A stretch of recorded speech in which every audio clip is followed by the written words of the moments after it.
주님의 은총과 평강이 여러분 모두 함께 하시길 빕니다. 한국 사람들은 오복을 얘기할 때 5가지 복 얘기하는데 흔히 어떤 사람들이 치아가 좋은 것도 오복 가운데 하나라고 그러는데 사실은 꼭 그런 건 아닙니다. 오복이 뭐냐면 수, 부, 강령, 유호덕, 고종명, 이게 5가지를 오복이라고 얘기하는데, 수는 오래 사는 거, 내게 주어져 있는 생명의 몫을 오래 사는 거, 그 다음에 부는 물질적으로 넉넉하게 사는 거, 그 다음에 강령이 있는데, 강은 몸이 건강한 거, 영은 마음이 평안한 거, 이게 이제 합쳐져서 강령. 그 다음에 유호덕이라고 하는 건 뭐냐면은 덕 있는 사람으로 살아가는 거, 사람들에게 내가 덕을 끼치면서 하는 거. 마지막이 고종명인데 마무리를 잘하고 인생 마치는 거, 이게 이제 복이라고 얘기합니다. 여러분 그런 복 받으시길 바랍니다. 그렇죠? 이런 복이 우리에게 있으면 참 좋죠. 수, 부, 강령, 유호덕, 그 다음에 고종명, 이런 복이 있었으면 좋겠어요. 그러나 성도들에게는 또 다른 복에 대한 갈망이 있어야만 합니다. 그 복이 무엇인지를 시편은 우리에게 가르쳐주고 있습니다. 시편이 여러분 총 몇 편으로 되어 있죠? 150편으로 되어 있잖아요. 그렇죠? 그 정도는 아시잖아요. 그리고 이 시편 150편을 시편을 편찬한 사람은 5권으로 나눠놨습니다. 제1권, 제2권, 3권, 4권, 5권 그렇게 나눠놨습니다. 왜 하필이면 5권으로 나눴을까요? 그것은 토라의 구조를 반영하고 있는 것입니다. 토라는 흔히 우리가 얘기하는 모세오경이라고 하는 책입니다. 창세기부터 신명기까지의 이야기인 것이죠. 그러니까 1권은 창세기를 반영한다고 보면 되고, 그 속에서는 창조주 하나님에 대한 영광이 드러나고 있고, 2권에서는 출애굽기를 반영하고 이런 방식입니다. 딱 일치하는 것은 아니지만 대개 그렇다는 말씀입니다. 그리고 시편 1편이 시작되는 것은 복이 있다라는 말로 시작을 하는데, 그리고 시편 150편의 마지막은 할렐루야입니다. 그러니까 어떤 인생이 복 있는 인생인지를 얘기하고, 그 결론으로 얘기하고 있는 게 뭐냐면 주님을 마음껏 찬미하는 사람이 복이 있다. 이것으로 시편 전체가 마무리되고 있습니다. 그러면 시편 1편은 시편 전체의 서시라고 얘기할 수 있겠습니다. 그렇죠? 시편을 도입하는 서시라고 우리들이 분명히 얘기할 수 있겠습니다. 사실은 서시라고는 하지만 시편 1편은 어찌 보면은 시편 전체를 대표한다고도 볼 수 있습니다. 이 시편은 히브리어 알파벳의 첫 글자인 알렙이라고 하는 말로 시작해서 마지막 글자인 토브라고 하는 단어로 끝납니다. 우리로 얘기하면은 기역에서부터 히읗으로 끝납니다.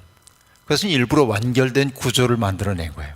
이게 그게 뭐냐면 복이 있다, 아슈레, 행복하다 한 그 말로 시작해서 토벳, 망할 것이다, 이렇게 끝납니다. 그러니까 시편 1편 그 자체가 이미 완결된 구조를 가지고 있다 하고 말할 수 있겠습니다. 그런데 어느 학자들은 이렇게 얘기합니다. 시편 1편은 사실은 시편 2편과 짝을 이루고 있다고 얘기하고 있습니다. 사실 시편마다 제목이 적혀 있는데 서기관들이 분류한 것이겠습니다만 제사라고 얘기를 하죠. 그런데 시편 1, 2편에는 제사가 없습니다. 그것도 일종의 서론으로 보기 때문에 그렇습니다. 이게 약간 신학적인 얘기처럼 느껴질 수 있지만 그래도 이건 의미 있는 이야기입니다. 시편 1편은 하나님의 백성의 개인적인 윤리, 어떻게 복 있는 인생을 살아갈 것인가 하는 것을 보여줍니다. 시편 2편은 우리는 어쨌든 이 세상에 태어났고 다른 이들과 더불어 살아가고 있는데 한 사회의 시민이기도 하고 한 국가의 국민이기도 한데 우리가 하나님의 통치에 어떻게 순응하며 살 것인지를 보여주는 게 시편 2편입니다. 개인적인 윤리, 공공의 윤리, 이것이 시편 1편과 2편을 구성하고 있다는 얘기입니다. 그래서 시편 1편이 복이 있다라는 말로 시작된다면 시편 2편도 복이 있다로 끝납니다. 그러니까 1, 2편이 복이 있다라고 하는 말을 좌우에 쓰면서 괄호 속에 내용을 집어넣고 있다고도 얘기할 수 있겠습니다. 그러면 여러분, 복 있는 사람과 시편 1편은 대조되고 있는 것이 뭐냐면 악인, 죄인, 오만한 자, 그런 이들을 대비시켜 놓고 있습니다. 그러니까 의로운 사람, the righteous, 의로운 사람이 한쪽에 있는데 그 반대쪽에 있는 것은 어떤 사람들입니까?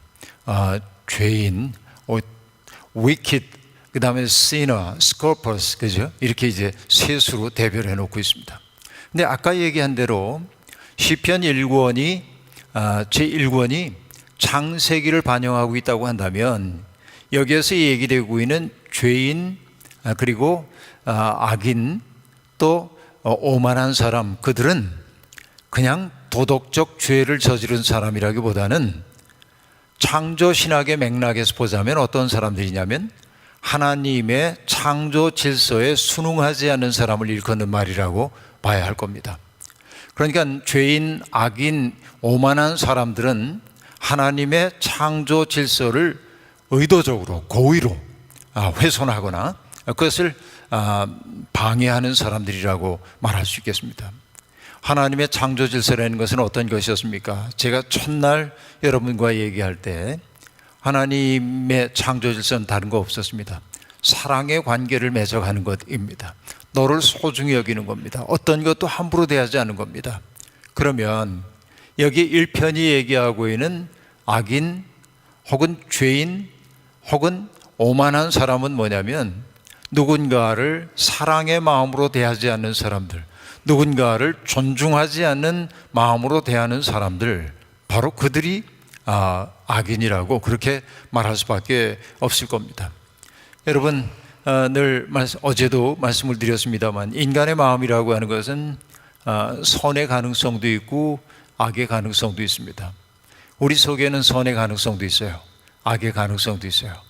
내가 내 삶의 주인이라고 한다면 내가 어느 가능성에게 물을 주고 밥을 주느냐에 따라서 나는 전혀 다른 사람이 되는 거예요. 내 속에 악의 본능이 있어요. 없는 사람은 아무도 없어요.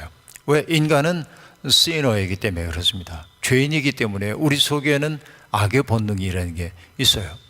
그러나 동시에 인간에게는 하나님의 형상이 있기 때문에 뭐가 있냐면 선의 가능성도 있는 거예요.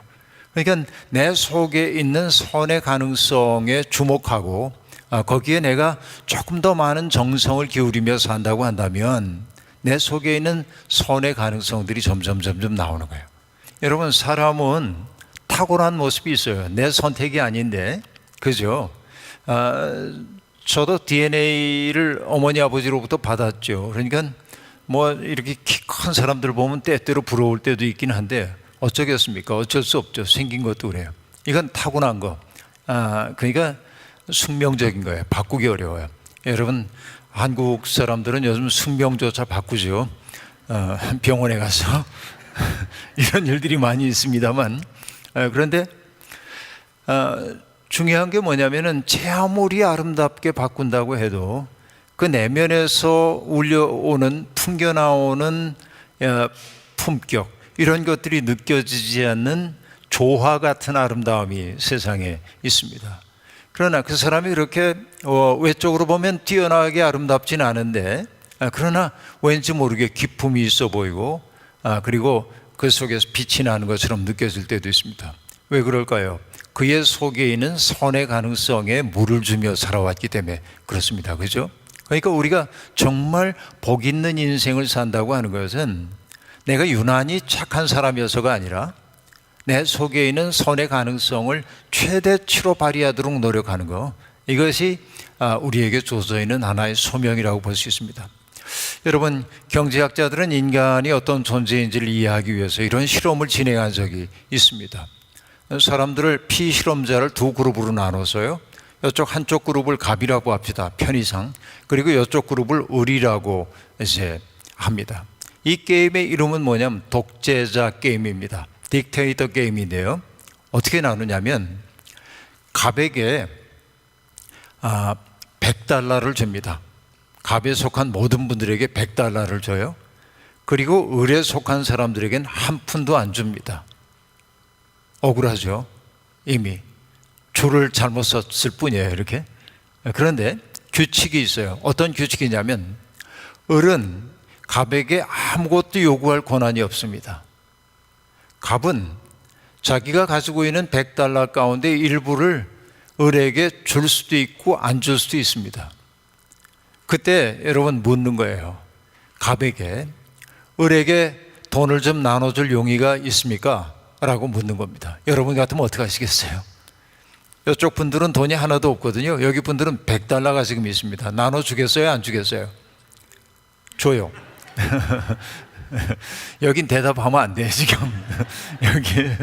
여기 이제 나눠준다고 얘기했어요. 실험 결과 60% 정도의 사람들이 돈을 나누어 주겠다고 얘기했습니다. 그리고 대개 얼마쯤을 나누어 주겠냐고 그 사람들에게 물었습니다. 얼마쯤일 것 같아요? $100 가운데 50대 50 이렇게 할까요? 이건 굉장히 제너러스한 거죠. 그런데 사실은 답이 얼마쯤 나오냐면 $20쯤을 여기에 줄 용의가 있다, 이렇게 얘기를 했습니다. 그렇죠. 그 정도면 꽤 괜찮아요. 그래서 경제학자들은 이런 결론을 내렸습니다. 사람 속에는 이타적인 본능이 있다, 어느 정도. 그러나 그 실험이 정말 그러한가는 다음 실험으로 연결되어야 합니다. 다음 실험은 이러했습니다. 똑같이 갑에게 $100를 줍니다. 그리고 이번에는 을에게 $10를 줬습니다. 을에 속한 사람들에게. 규칙은 이러합니다. 아까와 똑같이 을은 갑에게 아무것도 요구할 수 없습니다. 그런데 갑은 자기가 가진 것의 일부를 을에게 줄 수도 있고, 그리고 을이 가진 것을 빼앗을 수도 있습니다. 규칙 이해하셨죠? 그럼 어떨 것 같아요? 여기 $10가 있고 여기 $100가 있습니다. 그럼 또 좀 나눠줄 것처럼 생각되시죠? 그런데 이번 실험 결과는 정반대로 나타났습니다. 상당히 많은 사람들이 을이 가지고 있는 $10를 빼앗았습니다. 자, 이 실험이 뭘 의미할까요? 앞서의 실험은 을이 한 푼도 갖지 않고 있었을 때 사람들에게 주겠느냐고 물었을 때 사람들은 이타적인 마음을 시험하는 것으로 이해했기 때문에 거기에 따라 반응을 한 겁니다. 60%의 사람이. 그런데 프레임을 바꿔놓게 되자 사람들은 이타적이어야 한다는 생각을 버렸고, 그래서 자기의 욕망을 따라 $10를 빼앗는 결정을 한 사람들이 상당히 많았다 하는 얘기입니다. 그러니까 앞서의 이야기 속에서는 여러분, 사람들이 이타적 본능이 있어 라고 얘기했지만 프레임을 바꿔놓고 나니까 이타심이 잘 작동이 안 되는 거예요. 그래서 인간이 가지고 있는 이기적 본능에 대한 이야기를 그 실험을 통해 입증을 했고, 그래서 이걸 뭐라고 얘기했냐면 프레이밍 이펙트라고 얘기를 했습니다. 프레이밍 효과예요. 어떤 프레임을 짜주냐에 따라서 달라. 그래서 여러분, 우리 사회의 시스템이 굉장히 중요한 까닭은 뭐냐면은 사람들의 선의에 의지해서만 이타적 사랑을 하도록 만들 것이 아니라 사랑을 하는 것이 자신에게도 더 아름다운 삶인 것으로 사회가 제도화되어야 한다는 것을 우리는 그 일을 통해 알 수 있습니다. 한국의 경우에 여러분, 갑질이라고 하는 말이 큰 사회 문제가 되고 있는 그런 상황 속에 있습니다만, 뭐냐면 우리 사회는 힘 있는 사람이 힘 없는 것을 빼앗아도 괜찮은 그렇게 구조화되어 있는 사회이기 때문에 사람들은 그렇게 이제 지내고 있는 것이죠. 여러분, 이것이 문제라고 볼 수 있습니다. 여러분은 어떻게 사시겠습니까? 사회적인 제도가 우리에게 이타적인 삶을 요구하지 않는다 할지라도 나는 주체적으로 정말로 이타적인 삶을 선택할 수 있을 것인가? 이것이 우리 앞에 주어져 있는 질문입니다. 복 있는 사람의 길이 있고 악한 길이, 악인의 길이 있습니다. 중립적인 지대란 없습니다. 우리는 이것이냐 저것이냐 하는 선택의 갈림길 앞에 서 있습니다. 우리가 하나님의 백성으로 이 땅에서 부름을 받은 까닭은 뭐냐면 자기의 이기적 본능을 거슬러서 누군가에게 의미 있는 존재가 되지 않겠냐는 일종의 초대라고 얘기할 수 있습니다. 본능을 거스릴 줄 알아야만 사람이 되는 겁니다. 여러분, 로버트 프로스트라고 하는 시인을 여러분 잘 아실 텐데요. 그 유명한 시 가지 않은 길이라고 하는 시가 있잖아요. 거기에 그 일부가 이렇게 시작이 됩니다. 노란 숲 속에 길이 두 갈래로 났었습니다. 나는 두 길을 다 가지 못하는 것을 안타깝게 생각하면서 오랫동안 서서 한 길이 굽어 꺾여 내려간 데까지 바라다 볼 수 있는 데까지 멀리 바라다 보았습니다. 그리고 똑같이 아름다운 다른 길을 택했습니다. 그 길에는 풀이 더 있고 사람이 걸은 자취가 적어 아마 더 걸어야 될 길이라고 나는 생각했었던 게지요. 그 길을 걸음으로 그 길도 거의 같아질 것이지만 이라고 말하는데, 여러분 머릿속에 그려지지요.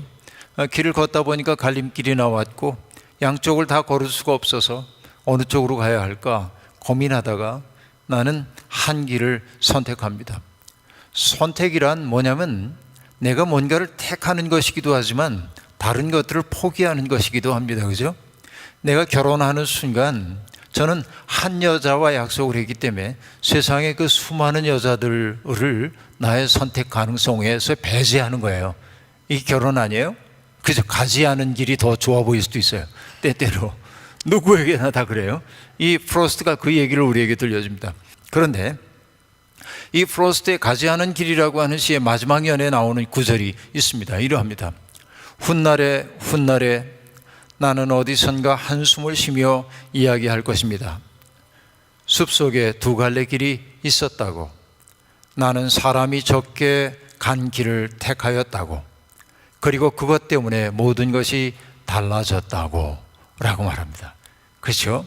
내가 선택한 그 길, 선택 때문에 내 삶이 달라졌다고 시인은 그렇게 고백하고 있습니다. 그렇습니다. 우리 앞에 두 가지 길이 있습니다. 복 있는 사람의 길이 있고 의인의 길이죠. 또 하나는 악인의 길이 있습니다. 그런데 분명한 것은 뭐냐면 복 있는 사람의 길보다 악인의 길이 세상적으로 보면 더 매력 있어 보이기도 합니다. 그것이 더 화려해 보이기도 합니다. 아름다워 보이기도 합니다. 우리는 선택을 해야 합니다. 그러면 여러분, 복 없는 사람은 어떤 사람일까요? 오늘 시편 1편에 기대해서 생각해 봅니다. 악인의 꾀를 따르는 사람이 복 없는 사람이라고 말합니다. 여러분 머릿속에 한자를 한번 그려보시길 바랍니다. 악이라고 하는 글자, 악이라는 글자 그려보세요. 버금아자 밑에 마음심자가 있습니다. 그죠? 버금아자는 으뜸이 아니라 버금이란 뜻이기도 하지만 중국의 그 한문을 연구한 사람들의 말에 의하면 중국의 무덤을 그려놓은 형상이랍니다. 아자가. 그래서 악이라고 하는 게 뭐냐면 사람들에게 무덤을 안겨주고 싶어하는 마음이에요. 그렇죠. 버금아자 밑에 마음심이 있는 게 악이니까. 그러니까 누군가에게 손해를 끼치고 싶어하는 것, 누군가를 나의 욕망의 도구로 삼으려고 하는 것, 누군가를 어제 얘기한 대로 얘기하자면 물화시키려고 하는 것, 존엄한 인격을 가진 존재가 아니라 물건처럼 취급하려는 마음, 이런 것들이 악인이라고 얘기할 수 있어요. 그렇게 마음이 기울어진 사람들이 악인입니다. 죄인이란 어떤 사람입니까? 죄인은 하나님을 등지고 살아가는 사람들이 죄인입니다. 그런데 여러분, 죄라고 하는 것, 또 다른 여러분 한자를 한번 생각을 해보세요. 죄라고 하는 한자를 그려보면 넉사차처럼 생긴 글자가 있고 밑에 안일 비자가 있죠. 그 정도는 아시잖아요? 예, 죄라고 하는 게 그렇게 되어 있잖아요. 근데 위에 있는 넉사자는 사실은 넷을 뜻하는 넉사자가 아니라 그물망입니다. 원래 그물, 네트 얘기하는 거예요. 그걸 그리고 안일 비자가 있으니까 이게 뭐냐면 비행을 저지른 사람에게 씌워져 있는 그물이야, 죄라고 하는 게. 그래서 죄라고 하는 게 우리를 부자유하게 한다라고 하는 게 죄라고 하는 그 단어 속에 이미 담겨 있는 겁니다. 하나님을 등지고 살아가는 거, 하나님을 등지는 순간 이웃으로부터 등을 지도록 되어 있는데 그런 삶은 우리로 하여금 부자유를 우리가 추수할 수밖에 없도록 만든다. 이것이 죄인의 삶이라고 말할 수 있겠습니다. 그리고 여러분, 이 그 오만한 사람이란 어떤 사람입니까? 항상 여러분, 오만이라고 하는 사용도 마찬가지인데 다리를 이렇게 꼬고 높은 데서 내려다보는 모습이에요. 오라고 하는 글자가. 그러니까 항상 다른 사람을 자기보다 아래에 두고 싶어하는 마음이 오만한 마음입니다. 그렇죠? 조롱하는 사람이기도 합니다. 근데 그들이 그런 까닭은 뭐냐면 자기를 항상 크게 보고 싶어하는 마음이 있기 때문에 그래요. 다른 사람을 낮춰보고 다른 사람을 크게 보고 싶어하는, 자기를 크게 만들고 싶어하는 본능이 있다는 겁니다. 여러분, 사람에겐 누구나 다 그런 본능이 있습니다. 사람은 늘 다른 사람보다 자기를 크게 느끼고 싶어합니다. 이게 인간이 가지고 있는 본능 가운데 하나입니다. 그런데 여러분, 인간이 짓는 죄가, 큰 죄가 7가지가 있다고 얘기를 하는데 중세로부터 가르쳐 준 건데요. 여러분, 인터넷 뒤져보면 나옵니다. 7 deadly sins 그렇게 되어 있어요. 7죄종이라고 번역하기도 하는데 7개의 치명적인 죄가 있다고 얘기를 하고 있는데 이 교만으로부터 시작되는 것인데 그 중에 하나가 뭐냐면 인색함입니다. 여러분, 인색함 하면 뭐가 떠올라요? 한국에서 자린고비 같은 사람이 떠올라요. 써야 할 때 돈 쓰지 않고, 이런 게 인색함이에요. 그런데 영성적 의미에서의 인색함이란 뭔지 아십니까? 다른 사람을 인정하려고 하지 않는 마음입니다. 다른 사람을 보고 참 좋다 이렇게 말할 수 없는 거, 이게 인간의 인색함이에요. 이게 죄의 뿌리 가운데 하나입니다. 항상 어떤 사람을 흔쾌히 사랑하지 못하고 흔쾌히 인정하지 못하고 꼭 뭔가 유보 조건을 만들어 놓는 거예요. 이게 인간의 버릇 가운데 하나입니다. 그래서 여러분, 그리스의 신화를 보면 들어보셨는지 모르겠습니다만 프로크루스테스라고 하는 괴물이 등장합니다. 그리스 신화에. 그는 테베로 들어가는 길목에 여관을 지어놓고 테베로 들어가는 사람들을 붙잡아서 자기의 쇠침대에 눕힙니다. 그런데 이 침대보다 키가 작으면 이 괴수는 어떻게 하냐면 그 사람의 키를 잡아 늘여가지고 침대에다가 딱 맞춥니다. 근데 침대보다 더 크면은 어떻게 하냐면 자릅니다. 그렇게 침대에 딱 맞춰요. 근데 프로크루스테스라고 하는 그 괴물은 나중에 그 테바의 영웅이라고 얘기할 수 있는 테세우스에게 죽임을 당하긴 합니다만, 그런데 이 얘기가 우리에게 시사해 주는 바가 상당히 많이 있습니다. 우리 속에도 프로크루스테스, 이름이 어려우니까 그냥 이렇게 얘기하겠습니다. 피스 베드가 다 있다. 그 PC에 베드가 다 있어요. 그러니까 나의 기준에 맞추는 거야. 누구를 갖다가 맞춰. 그래서 이건 부족하다고 얘기하고 이건 남을 땐 잘라버려. 전부 뭐 하는 겁니까? 불구로 만드는 거예요. 이런 것이 뭐냐면은 여기 오만함이라고 얘기하는 거예요. 네? 악인은 타자들에게 무덤을 안겨주고 싶어하는 마음이라고 얘기했고, 죄인이라고 하는 것은 하나님이 우리에게 주신 본래의 소명을 저버리고 하나님 아닌 다른 것들을 맹렬히 추구하는 것이 죄인이고, 그 결과는 부자유라고 얘기했고, 오만함이라고 하는 것은 금방 얘기한 대로 타자를 인정하는데 인색한 우리의 영혼의 버릇, 이런 것들이 이제 바로 오만의 특색이라고 얘기를 했습니다. 그래요. 그런데 여러분, 오늘 이 시편은 뭐라고 얘기합니까? 그들의 운명을 악인은 바람에 날리는 겨와 같을 뿐이다 라고 말합니다. 자기를 강화하고 자기를 묵직하게 만들기 위해 온갖 수단을 다 동원을 했는데, 그런데 그 모든 것들이 뭐냐면 결국은 바람에 날리는 겨처럼 아무런 흔적도 없이 사라져버리고 말 것이다 하고 얘기를 하고 있습니다. 그러면 여러분, 우리는 생각해야 합니다. 어떤 것이 복 있는 인생일까? 그죠? 복 있는 인생이라고 하는 건 다른 것 아닙니다. 수직의 중심이 바로 서 있는 사람, 그 사람이 복 있는 사람입니다. 어린 시절 여러분, 저는 농촌 지역에서 살았는데 지금도 제 기억 속에 생생한 건 뭐냐면 배틀에 앉아서 배를 짜는 어머니의 모습이 늘 머릿속에 생생하고요. 어머니는 건넌 방에서 배틀을 놓고 그렇게 배를 짜고 계시고, 아버지는 농한기가 되면은 사랑방에 앉으셔가지고서는 가마니를 짜고 하셨습니다. 여러분 가만히 있지 않은 거 본 적이 있으신가요? 농촌 경험이 있어야 그거 볼 텐데. 그럼 어렸던 저도 아버지 옆에서 아버지를 돕는 거예요. 지푸라기에서 건불 같은 것들을 이렇게 떼어내서 아버지에게 드립니다. 이래야 가마니가 촘촘하게 짜지니까 그런 일을 하고 납니다. 가마리를 짜든 혹은 돗자리를 짜든 아버지가 제일 먼저 하는 게 뭐냐면은 수직에 이 바디 위에다가 수직의 줄을 쭉 늘여요. 이거를 뭐라고 얘기를 하죠? 이게 날줄이라고 얘기해요. 날씨를 먼저 딱 세워요. 수직의 줄을 세운 다음에 거기에 바디를 통해 가지고 탁탁 쳐내려가면서 CC를 집어넣어서 짜는 거예요. 피륙 짜는 것도 똑같다고 얘기할 수 있겠죠.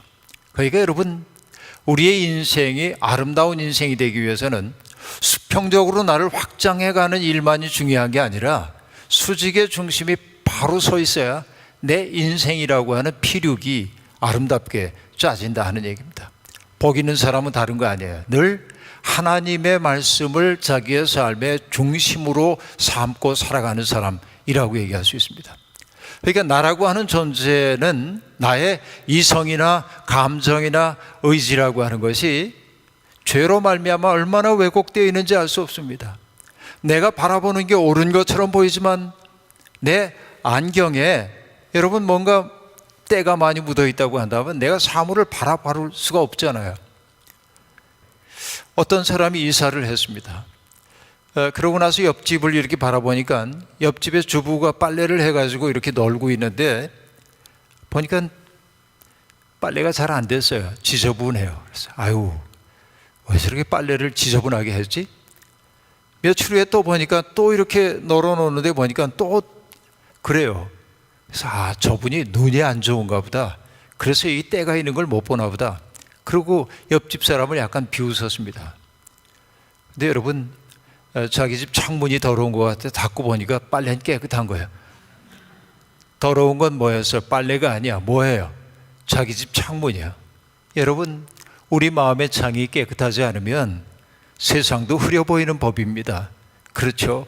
수직의 중심을 바로잡아야 한다고 하는 말은 뭐냐면 항상 나의 왜곡된 이성과 감정과 의지에 따라 살 것이 아니라 하나님의 은총에 의해 치유된 눈을 가지고 사람들을 바라보기 시작하는 것을 의미해요.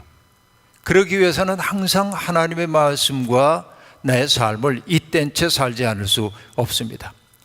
여러분, 여기에 복이라고 번역되어 있는 단어가 있습니다만 헬라어로도 복이라고 하는 단어가 있죠. 행복하여라, 그죠? 마태복음 5장에 나오는 얘기. 그 마카리오스라고 하는 단어가 있는데 일제시대에 우리 민족을 성소의 터전 위에 세우려고 애썼던 김교신 선생님은 마카리오스라고 하는 말을 이렇게 번역을 하고 있습니다. 세상의 환경에 의해 훼손될 수 없는 내면의 중심에서부터 용서슴쳐 나오는 환희의 샘. 제가 분명히 얘기했는데 무슨 뜻인지 지금 하나도 모르겠죠. 문장이 길어서, 문어적 문장이라서 사실 저도 떠오르는 대로 얘기했기 때문에 대충 비슷하게 똑같이 못합니다. 근데 이런 거예요. 환경에 의해 훼손될 수 없는 우리 영혼의 깊은 곳에서 용출되어 나오는 환희의 샘, 이게 복이래. 그러니까 여러분, 복은 내가 돈 많이 버는 것, 그것도 복일 수 있어요. 건강한 것도 복일 수 있어요. 출세하는 것도 복일 수 있어요. 그런데 돈도 많고 출세도 하고 자식도 잘 되고 그랬는데 내 속에 기쁨의 샘이 고갈되어 있다면 끊임없는 목마름 속에 있을 수밖에 없는데, 마카리오스, 복이라고 하는 건 뭐냐? 외부의 조건과 상관없어요. 내가 건강하지 않아도 괜찮아요. 돈 많지 않아도 괜찮아요. 그렇죠? 내 속에 뭐가 있어요? 환희심이 솟아나와. 이게 복된 삶이에요. 여러분, 이 복이 있으면은 행복한 사람 아닙니까? 우리들이, 그죠? 그런데 어떤 사람이 행복하다고 말합니까? 바로 수직의 중심이 바로 선 사람이 행복하다고 말하는데, 그런 복된 인생을 살기 위해 필요한 것은 무엇입니까? 다른 것 없습니다. 복 있는 사람의 특색이 뭐였죠? 여호와의 율법을 주야로 묵상하는 자로다 라고 얘기합니다. 하나님의 말씀을 밤낮으로 묵상하는 사람이다. 우리는 묵상하면은 촛불 켜놓고 조용히 눈을 감고 있는 게 묵상으로 생각합니다. 그러나 그렇지 않습니다. 여러분, 우리 학교 다닐 때 도서관에서 옆 사람하고 조금이라도 얘기하려고 하면은 눈치 보이잖아요. 사람들이 신호를 합니다. 조용히 하라 그거지. 근데 여러분, 유대인들의 도서관에 가보면요, 와글와글 합니다. 왜? 그들은 토론하는 거예요. 그게 공부예요, 그들에게 있어서. 여기에 묵상하다라고 하는 단어는 어떤 단어냐면, 개가, 여러분 도사견 같은 큰 개가 어디서 뼈다구 하나가 생겼어요. 그럼 그 뼈다귀를 보고 얼마나 좋은지 몰라요. 이게 나한테 오다니. 그러면 행복해요. 그리고 여러분, 어떡합니까? 그 뼈다귀를 즐기기 위해서 물고 다니기도 하고 핥아보기도 하고 냄새도 맡아보고 그러잖아요. 바로 묵상하다라고 하는 단어는 바로 그런 거예요. 하나님의 말씀을 머리로만 생각하는 게 아니라 오감으로 체험하는 게 묵상이에요. 그러니까 그것을 내 삶으로 번역하기 위해 치열한 노력을 하는 거예요. 여러분, 신앙생활이란 뭐냐? 저는 이렇게 얘기할 수 있습니다. 신앙이라고 하는 명사, 내가 고백하고 있는 신앙의 내용을 생활, 동사화하는 게 믿음 생활이에요. 고백만 있고 삶을 살지 않는다고 한다면 그건 믿음 생활 아니라고 말할 수 있어요. 그러니까 여러분, 하나님의 말씀을 묵상한다고 하는 것은 머리로 생각하는 것만이 아니라 치열하게 살아내기 위해서 애써 보는 거예요, 그것을. 때때로 그 말씀은 어리석게 보일 수도 있습니다. 내게 손해가 되기도 합니다. 그러나 여러분, 그 손해처럼 보이는 그 일을 하나님의 말씀이기 때문에 수행할 때 이전에는 내가 계산하지 못했던 행복이 우리에게 찾아와요. 그렇죠? 예수님도 얘기했어요. 내가 너에게 주는 평안은 세상이 주는 평안과 같지 않다라고 얘기합니다. 그러니까 여러분, 어렵더라도 하나님의 말씀대로 살아보려고 해야 돼. 여러분, 예수 그리스도가 십자가 위에서 그러잖아요. 하나님 왜 나를 버리셨습니까? 겟세마네 동산에서 그러시잖아요. 이 잔을 할 만하시거든 내게서 물려주십시오. 이게 내 소원이에요, 인간적인 소원. 그러나 여러분, 주님이 겟세마네 동산에서 결국은 뭐라고 얘기합니까? 그러나 나의 원대로 마십시오. 아버지의 원대로 이루어지십시오. 왜? 하나님의 뜻은 나의 뜻보다 높다는 사실을 알기 때문에 그래. 하나님의 길은 나의 길과 다르다는 사실을 알기 때문에, 하나님의 뜻이 나보다 더 심원하다는 사실을 알기에 나의 작은 나를 하나님의 크심 앞에 봉헌하는 거예요. 그래서 주님이 여러분 왜 나를 버리십니까 하기도 했지만은 주님이 뭐라고 말씀하십니까? 아버지, 내 영혼을 아버지께 맡깁니다. 그렇게 말하죠. 이게 믿음이에요. 그러니까 여러분, 우리가 밤낮 그래서 하나님 또 세상에 가서 죄를 지었습니다 이렇게 맨날 그러고만 살면 안 돼요. 뭐냐면 살기 시작해야 돼. 하나님의 말씀을. 이게 묵상이에요. 그래서 여러분, 그리스의 문학가인 니코스 카잔차키스는 이런 말을 합니다. 하나님께 드리는 우리의 기도는 어린아이의 칭얼거림이어서는 안 된다. 어린아이 칭얼, 뭐 사줘, 떼쓰고, 그죠? 그저께도 보니까 미국 분들 참 희한하대요. 가게에 이렇게 들어가는데 애가 뭘 떼를 써. 그리고 애가 들어놓았어요. 이렇게 딱 떼쓰느라고. 그러니까 아빠가 일으키지도 않고 뭐라고 꾸짖지도 않고 쳐다보고 있어요. 이렇게. 그게 일어날 때까지. 그 사람 그렇게 많이 다니는데 애 일으키지도 않아요. 그냥 보고 있어요. 이렇게. 그 광경을 봤습니다. 재미있었습니다. 근데 여러분, 하나님께 바치는 우리의 기도는 어린아이의 칭얼거림이 아니라 사령관 앞에 서 있는 병사와 같아야 한다. 사령관님, 당신의 작전 명령에 따라 난 이렇게 살아냈습니다. 이렇게 성공했고 이렇게 실패했습니다. 그리고 그 다음에 이렇게 얘기해야 돼. 또 시키실 일 없으십니까? 여러분, 우리의 믿음 생활이 그 지경까지 가야 되는 거예요. 날마다 뭐 해주세요 이것만 하지 말고. 그럴 때도 있어요, 우리들이. 그러나 이제 우리가 해야 하는 일은 뭐냐면, 우리가 알아차려야 하는 것은 뭐냐면, 주님이 나의 문제를 해결해 주시기도 하지만 주님은 나와 더불어 하시고 싶어 하는 일이 있어요. 나를 통해 하시고 싶어 하는 일이 있어요. 때때로 우리는 실패합니다. 그러나 성공하기도 합니다. 그리고 주님 앞에 나와서 우리 기도해야 돼요. 하나님, 지난 한 주간 동안도 이렇게 말씀에 따라 살았습니다. 그래서 참 행복했습니다. 그러나 이렇게 우린 넘어졌습니다. 용서해 주십시오. 또 시키실 일 없으십니까? 여러분, 이 교회에서 여러분 신앙생활이 그런 신앙생활이 되길 바랍니다. 그렇게 살 때 그것이 복 있는 삶이라고 말할 수 있겠고요. 그런 마음의 든든함을 가지고 살게 될 때 그의 인생은 어떠합니까? 마치 시냇가에 심은 나무가 시절을 쫓아 열매를 맺음같이 그 잎사귀가 마르지 아니할 것이라 라고 얘기했어요. 여러분의 삶이 인생의 조건에 따라서 시들기도 하고 뭐 그럴 수도 있지만 궁극적으로는 시들지 않은 영원한 열매를 누리며 살 수 있는 복된 삶이 되기를 소망합니다. 모든 것을 주님께 의탁하고 사는 사람들에게 여러분, 하나님의 뜻을 수행하기 위해 애쓰다가 어려움을 겪는 그것 자체도 이미 복이라고 하는 사실을 여러분 명심하시길 바랍니다. 내가 원하는 것을 하나님으로부터 받는 것만이 복이 아니라 나같이 미천한 존재가 하나님의 꿈을 가슴에 품고 살아갈 수 있다는 사실 자체가 이미 복이라는 사실을 여러분 느끼고 그 복 속에서 여러분의 삶이 거룩을 향한 순례가 되기를 주의 이름으로 축원합니다. 자비로우신 하나님, 오늘도 부족한 종을 통하여서 복 있는 인생에 대한 이야기를 나누게 해주시니 고맙습니다. 이 자리에 있는 모든 성도들의 삶이 그렇게 복 있는 인생이 되기를 소망합니다. 사람들이 부러워할 만한 것들 많이 누리기 때문에 복 있는 인생이라기보다는 하나님이 우리를 바라보며 고개를 끄덕여 주시는 인생을 살았기에 복된 인생들 다 되도록 인도하여 주옵소서.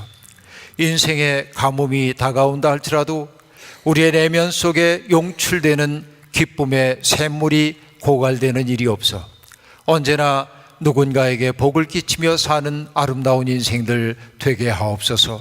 예수님의 이름으로 기도하옵나이다. 아멘.